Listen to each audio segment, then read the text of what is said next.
Hello everyone, कैसे हैं आप। तो आज मैं बात करने वाला हूं, बहुत पुराने बच्चों को एक स्पेशल चांस मिला हुआ है। पुराने कोर्स में कॉर्पोरेट अकाउंट हुआ करता था और उस कोर्स का नाम था सीबीसीएस डीयू के अंदर। तो CBCS credit based choice system था। उस सीबीसीएस के अंदर किस तरीके से हमारा कॉर्पोरेट अकाउंट का सिलेबस था, और अब अपकमिंग एग्जाम आ रहा है स्पेशल चांस, तो बहुत बच्चों का डिमांड था सर हमें सिलेबस पता चल जाए और कैसे पढ़ना है और ताकि हम पास हो जाए। तो दो चार चीजें मैं आपसे बोलना चाहूंगा, जैसे कि आप एक सबसे पहले तो लास्ट चांस है। अभी भी अगर आप देख रहे हैं कि हम ये कर लें, ये छोड़ दें, ये कर लें, तो फिर आप भी समझते हो कि अगले साल सेमेस्टर 1 में आना पड़ेगा आपको। और बीकॉम ना करने की वजह से आपके बड़े सारे बीच में हर्डल्स होंगे, जैसे आपकी प्रमोशन नहीं हो रहा होगा, आपको अच्छी जगह नौकरी नहीं मिल पा रही होगी। तो इस बीकॉम के अंदर सबसे पहले तो कुछ चैप्टर जो मैं बताने वाला हूँ आज, श्योर श्योर वो तो करना ही करना है। पेपर आपको ऐसा करना है कि इन केस अगर मान लेते हैं कुछ भी दिक्कत होती है तो आप रिवैल्यूएशन पे करवाएं या फिर अपना पेपर आरटीआई के थ्रू मंगवाएं, तो आप चैलेंज कर सकें डीयू को कि भाई मैंने सही किया था, मेरा पूरे 4 साल 5 साल बर्बाद कर दिए तुमने। तो हम इस तरीके से बात कर पाए प्रॉपर तरीके से, तो फिर बात बनेगी। अब ऐसा लगा कि आपने भी ऊंचा नीचा कर दिया और आप बस बोल रहे हो कि मुझे पास कर दो पास कर दो, तो वो चीजें वाली चीज नहीं रखनी आप, ठीक है ना।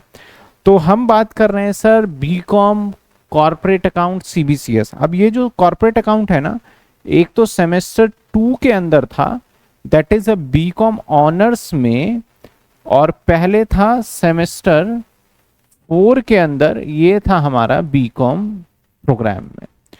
ज्यादा बड़ा सिलेबस नहीं है एज कंपेयर टू एनईपी, ठीक है ना। तो ये एनईपी वाले बच्चों के लिए है ही नहीं, जो कि अभी जो एडमिशन लिया है ना उनके लिए नहीं है। ये वो बच्चे हैं जो कि कोविड के ड्यूरेशन में एडमिशन ले रखा है। तो यूनिट नंबर 1 में 7 चैप्टर है, और इस यूनिट का जो वेटेज है दैट इज इस यूनिट का वेटेज 15 मार्क्स है। हर एक यूनिट 15 मार्क्स का है। आपका एग्जाम 75 मार्क्स का आता है, तो ये यूनिट 15 मार्क्स का है। अब आपके पास सबसे पहले प्रैक्टिस के लिए अगर बुक नहीं है तो बुक भी नहीं मिलेगी, आपको पास टेनियर होना चाहिए। जिस बच्चे के पास टेनियर नहीं है आप कमेंट करिएगा, हम एप्लीकेशन पे डाल देंगे टेनियर, और उस एप्लीकेशन पे आप डाउनलोड तो नहीं कर पाएंगे बट देख पाओगे। लेकिन मेरे पास बहुत पुराने टेनियर्स हैं, मान लो 2022-23 का पड़ा होगा मेरे पास, तो वो मैं दे दूंगा, क्योंकि लेटेस्ट पेपर जितने आए कोर्स ही बंद हो गया, तो मेरे पास भी क्वेश्चन पेपर नहीं आए बच्चों के, तो हमने उसके आगे सॉल्यूशन भी नहीं किए पुराने क्वेश्चन। लेकिन हाँ, उससे बहुत हेल्प मिल जाएगी आपको। तो सबसे पहले देखिए इसके अंदर चैप्टर कौन सा है, आपको पहले ट्राई करना चाहिए नंबर 1 पे ये issue of shares. In case आपको 12th के अंदर चीजें याद है तो इसको करके जल्दी से जल्दी खत्म करेंगे। नंबर 2 पे आप ये ट्राई करेंगे, नंबर 3 पे आप ये ट्राई करेंगे, और नंबर 4 पे ये रिडम्पशन ऑफ प्रेफरेंस शेयर है।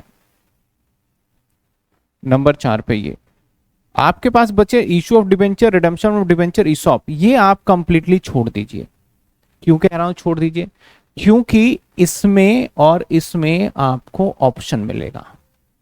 तो पहले ये वाला कॉम्बो कर लीजिए, ये छोड़ दीजिए। इसके अंदर कभी इश्यू ऑफ शेयर्स कैपिटल पूरा आ जाता है 15 नंबर का, कई बार बोनस बायबैक और रिडेम्पशन को मिला कर है, तो मैं इसमें कंफर्म नहीं बता सकता, लेकिन ये बात मैं श्योरिटी के साथ कह सकता हूँ ये तीनों इन तीनों में चॉइस आएगा। तो सबसे पहले तो ये 3 चैप्टर करेंगे आप, ठीक है ना, ध्यान रखिएगा। फाइनल अकाउंट में आपका कोई चॉइस नहीं है, फाइनल अकाउंट के चॉइस में फाइनल अकाउंट है, तो इसको ये भी 15 मार्क्स का है, 15 मार्क्स का मस्ट डू, इसको आप करेंगे। इसके बाद यूनिट नंबर 3 भी आपका है कैश फ्लो स्टेटमेंट, और ये भी 15 मार्क्स का है, इसको भी नहीं छोड़ सकते। तो अगर मान लेते हैं आपके देखो 3 क्वेश्चन हो गए, 1 क्वेश्चन 2 क्वेश्चन और इससे 1 क्वेश्चन बनेगा, तो 3 क्वेश्चन डन हो गए इतने चैप्टर करने के बाद। 3 क्वेश्चन का मतलब 45 नंबर, और जब तक आप 60 नंबर का पेपर नहीं करके आएंगे तो पासिंग प्रोबेबिलिटी कम ही मान के चलिए। इसके बाद यूनिट नंबर जो 4 है, इसके अंदर 2 चैप्टर है, एक है एमलगमेशन, एक रिकंस्ट्रक्शन। मैं क्योंकि मैं ये समझ सकता हूं कि काफी टाइम हो गए हैं आपको, और इस ड्यूरेशन में आपकी पढ़ाई से थोड़ा सा अनटच भी रह गया होगा। जिसका पढ़ाई के साथ सारा कोऑर्डिनेशन था, कुछ और कर रहे थे और पढ़ रहे हैं, चाहे सीए कर रहे हो चाहे कुछ भी कर रहे हो, वो एमलगमेशन मत छोड़िएगा। बाकी आप, मैं सजेस्ट करूंगा ये कर दीजिए, और ये वाला टॉपिक आप नहीं, ये भी आपको ओवरव्यू लेना पड़ेगा, ये दोनों ही करना पड़ेगा, ठीक है। तो मेनली ये वाला करेंगे तो काम बन जाएगा, मैं आपको ये सजेस्ट दूंगा, क्योंकि ये हल्का चैप्टर है, आसान चैप्टर है। होल्डिंग, जिसको हम सब्सिडरी होल्डिंग कंपनी या फिर आपका कंसोलिडेशन ऑफ बैलेंस शीट भी बोलते हैं, ये भी 15 मार्क्स का है, और इसके चॉइस में भी यही रहेगा। इसमें थ्योरी आएंगी हर किसी के, एक आध 6-6 नंबर 7-7 नंबर का थ्योरी आने वाला है। तो जो मैं टेनियर आपको प्रोवाइड कर दूंगा उसके अंदर होगा। आपको क्या करना है, जो नीचे व्हाट्सएप पे नंबर है आपका डिस्क्रिप्शन में, उस पे नंबर पे बोल दीजिएगा टेनियर, तो आपको एक लिंक प्रोवाइड कर दिया जाएगा। वहां से मात्र आपको जो है फ्री ऑफ कॉस्ट सिर्फ अनेबल करना है, और आपको एप्लीकेशन में दिख जाएगा फ्री ऑफ कॉस्ट, और उसको बस आप एनरोल करेंगे। 1 रुपए भी हमें नहीं चाहिए, ना ही चार्ज कर रहे हैं। कंडीशन यही है कि वो 10 दिन बाद रिन्यू करना पड़ेगा हमें, तो वो रिन्यू होता रहेगा। दूसरी चीज, उसको आप डाउनलोड नहीं कर सकते, आप सिर्फ ओवरव्यू करके देख सकते हैं। उसको कैसे करना है वो आपको थोड़ा सा कॉपीराइट की वजह से देखना पड़ेगा। तो ये ओवरऑल सिलेबस है। अब मैं दोबारा से बता दूं क्या करना है सर।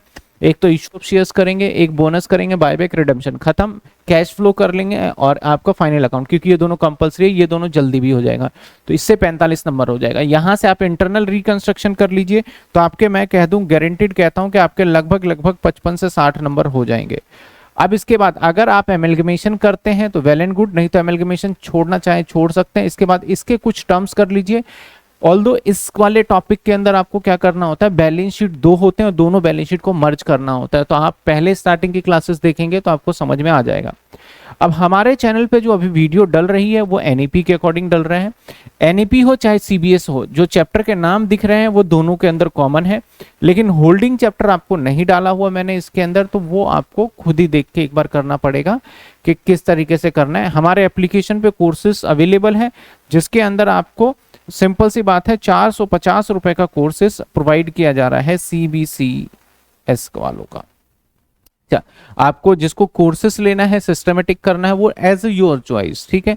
हमने अपने एप्लीकेशन पे इतनी वीडियो डाली हुई है, बस आप ये ध्यान रखिएगा, क्योंकि वहां पे मैं अगर डालता हूं कुछ और पॉइंट्स तो वो चैप्टर आपको नहीं करना है हमारे यूट्यूब चैनल से, जैसे कि एनईपी वालों का। तो आप पहले तो अपने आप को ऐसे कंसाइज करिए, मेरा ये सिलेबस है और ये पढ़ना है, और यही चैप्टर आप जहां से भी मिले, आप हमारे चैनल पे पढ़ रहे हैं तो बहुत अच्छी बात है। मैं ये नहीं कहूंगा कि हमारा बिल्कुल बेस्ट चैनल है, ये है, क्योंकि वो सारे आपके व्यूज के ऊपर, आपके ओपिनियंस के ऊपर डिपेंड करते हैं, ठीक है। मेरे हिसाब से तो मेरी चीजें अच्छी ही होंगी, तो उसके हिसाब से देखा जाए, चैप्टर्स के नाम देख लीजिए और उसके हिसाब से आप सर्च कर लीजिए, जहां से अच्छा लगे पढ़ लीजिए। आपको लगता है सिस्टमेटिक, हमने कोर्स बना रखा है 450 रुपए का, और उसको आप बाय करके आगे टू भी कंटिन्यू कर सकते हो। बाकी दूसरा कोई रास्ता है ही नहीं। अगर आप कोई शॉर्टकट ढूंढ रहे हो तो आपकी ग्रेजुएशन नहीं होगी और इतनी दिक्कत होगी आगे चल के, समझ लो बहुत दिक्कत होने वाली है। तो होपफुली आप समझे होंगे कि सीबीसीएस और एनईपी का किस तरीके से डिफरेंस था, ये भी बता दिया। सीबीएसएस वालों के लिए ये था मेन। मिलते हैं अगली वीडियो में। कोई भी दिक्कत होता है, किसी को गाइडेंस चाहिए तो अवेलेबल हूं मैं, आपको नीचे डिस्क्रिप्शन में नंबर गिवन है, वहां पे जाके आप व्हाट्सअप कर दीजिए। आप गाइडेंस ले सकते हैं कि क्या करना है, क्योंकि लास्ट ईयर है और मेरा एक रिस्पॉन्सिबिलिटी बनती है कि मैं आपको जरूर मेंटोर गाइड करूं कि भाई ऐसे ऐसे करो और ये चीजें अच्छी रहेंगी। लेकिन मैं आपको पढ़ने के लिए ही सिस्टमेटिक तरीके से गाइड करूंगा, दूसरा कोई तरीका नहीं होगा। Thank you so much. मिलते हैं हम अगली वीडियो से। अगर मेरी वीडियो से वैल्यू मिल रही है और मैं आपके अभी तक साथ हूं तो चैनल को जरूर सब्सक्राइब कर लीजिएगा।